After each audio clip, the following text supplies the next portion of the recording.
அதுலேருந்து நாடு வரைக்கும் இருக்கு. அதாவது இதுல என்ன இருக்குன்னா, ஒரு தனி மனிதன் எப்படி இருக்கணும், தனி மனிதன் தான் அப்புறம் ஒரு தெருவாருது, தெரு ஊராருது, ஊரு நாடாருது, நாடு அப்புறமா வந்து பெரிய கண்ட்ரியா இருது இல்லை. அதனால ஒவ்வொருத்தரும் அது மாதிரி இருந்துட்டாங்க. நம்ம தர்மத்தை வந்து பாதுகாத்தா நம்ம எல்லாருமே நல்லவாள் ஆயிடுவோம். ஒரு போருக்கு இது மாதிரி நம்ம வந்து அதை சப்போர்ட் பண்ண மாட்டோம், போருக்கு எதிர்த்து பண்ணணும். இப்போ போர் நடக்கிறது இல்லையா, அது இல்லாமல் இருக்கணும். அதனால இந்த சனாதன தர்மம் வந்து ஆன்மா மற்றும் மறு பிறவி இருக்கு இல்லையா, அதை நம்புறது கட்டாயம் நம்பணும். அதனாலதான் வந்து நமக்கு வந்து இந்த வாசனைகள்லாம் இருக்கு. சில பேர் ஏன் தீயவாளா இருக்கா, சில பேர் ஏன் நல்லவாளா இருக்கா, பூஜை பண்றா.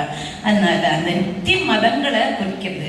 இது வந்து இந்த மதத்துக்குள்ள ஒரு ஒருமைப்பாட்டின நமக்கு வந்து கோஆர்டினேஷன், ஒருமை, அதாவது ஒற்றுமையா இருக்கணும் அப்படின்னு எல்லாம் அது சொல்றது.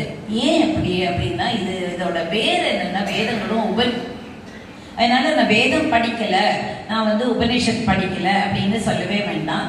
இதுல வந்து நம்ம இதை கடைப்பிடிச்சாலே போதும். இந்த மகளிர் தினம், உலக மகளிர் தினம்னு நான் இங்கேயே பார்த்துட்டேன். நான் 10 லேடிஸ் இருக்கான் சாரி கட்டிட்டு ஒரே மாதிரி.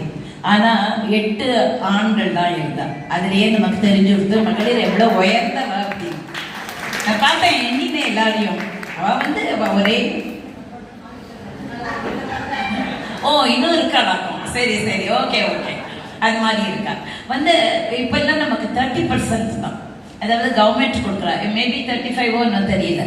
ஆனா அந்த காலத்திலேயே 50% யார் வாங்கினா சொல்லுங்க பார்க்கலாம். பார்வதி வந்து சிவபெருமான் கிட்ட இருந்து 50% வாங்கினா. அதனால நாங்கெல்லாம் கிரேட். அதனால நீங்கெல்லாம் ஆண்கள்லாம் கொஞ்சம் ஆடாம இருந்தா பரவாயில்ல. ஆடாம தான் இப்ப இல்லை, அதாவது எங்களை எல்லாம் சமமா நீங்க நினைக்கணும் அப்படின்னு. அதனால நம்ம வந்து சில பெண்கள் மட்டும் ஏன்னா வந்து சீக்கிரம் முடிக்கணுங்கிறதுனால முதல்ல புனிதவதி